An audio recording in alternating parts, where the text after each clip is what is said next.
ఇంకొంచెం సేపట్లో రిజల్ట్స్ వస్తాయి. నేను ఖచ్చితంగా ఫెయిల్ అయిపోతా. నాకు అర్థమవుతుంది, నాకు తెలుసు. ఈ టెన్షన్ భయం భరించలేకపోతున్నారా నాయన, తట్టుకోలేకపోతున్నా.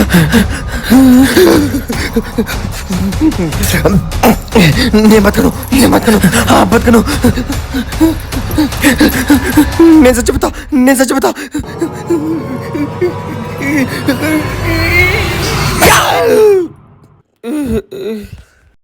సిద్ధు టైం 10:30 అవుతుంది. రిజల్ట్స్ వచ్చిటాయి, చెక్ చేసుకుందాం. దేవుడు ప్లీజ్ దేవుడా.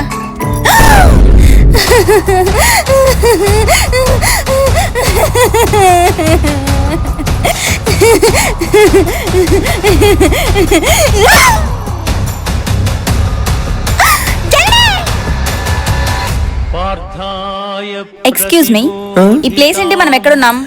యాక్చువల్లీ నేను నైఫ్ తో సూసైడ్ చేసుకుని చచ్చిపోయినా, నాకేం గుర్తులేదు. ఆ తర్వాత ఇదిగో ఇక్కడున్నా. ఓ, నువ్వు కూడా సూసైడ్ చేసుకుని చచ్చిపోయినావా? అంటే నువ్వు కూడా సూసైడ్ చేసుకున్నావా? ఎందుకు సూసైడ్ చేసుకున్నావు? ఎగ్జామ్స్ లో మార్కులు తక్కువ వచ్చినాయని ఇంటర్ లో. ఎన్ని మార్కులు వచ్చినాయి? 996. అన్ని మార్కులు వచ్చినా చస్తారా? ఇంకెంత రావాలి? 1000 మార్క్ తగ్గినా సూసైడ్ చేసుకుందాం అనుకున్నా, అంతే. ఇంతకు నువ్వు ఎందుకు సూసైడ్ చేసుకున్నావు?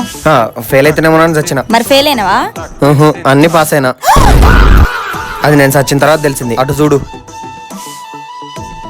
సిద్ధు, ఇటు చూడరా, నువ్వు అన్ని సబ్జెక్ట్ లో పాస్ అయినవురా. లేరా ఇట్లా చేసినావు, లేరా. ఏం మనిషిరా నువ్వు? నీకంటే నేనే మేలు కదరా, రిజల్ట్స్ వచ్చినాక తెచ్చిన. ప్రపంచం మొత్తం ఎత్తుకున్నా ఇలాంటి దరిద్రుడు ఇంకొకడు ఉండడేమో. హలో మిత్రులారా. ఈయనెవరు చూస్తుంటే మాస్టర్ లా ఉన్నాడు. తమరెందుకు సచ్చారండి? ఒక విద్యార్థి పాస్ అయినా గానీ నేను ఫెయిల్ చేశాను. ఆ విద్యార్థి నేను ఎవరో కనుక్కొని ఎక్కడున్నానో గ్రహించుకొని నాకు ఈతరాదని తెలుసుకొని నన్ను చెరువులో తోసేశాడు.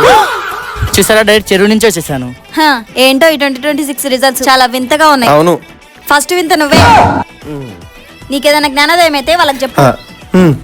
సో గాయ్స్, ఈ ఇంటర్ రిజల్ట్స్ అనేవి మీ జీవితంలో బిగినింగ్ మాత్రమే. చచ్చిపోయే సిచ్యువేషన్స్, స్టేజెస్ మీ లైఫ్ లో ముందు చాలా వస్తాయి. వాటిని మీరు ఎండింగ్ లో ఫేస్ చేయాలి. అంతేగాని బిగినింగ్ లోనే చచ్చిపోతే మీ సావుకి విలువే ఉండదు. So take care and enjoy every moment in your life. Okay? అబ్బో, బాగా జ్ఞానోదయం అయింది. నువ్వు వెళ్ళిపోవడం ఈజీ, బట్ మళ్ళీ తిరిగి రావాలనుకుంటే అది చాలా క్రేజీ.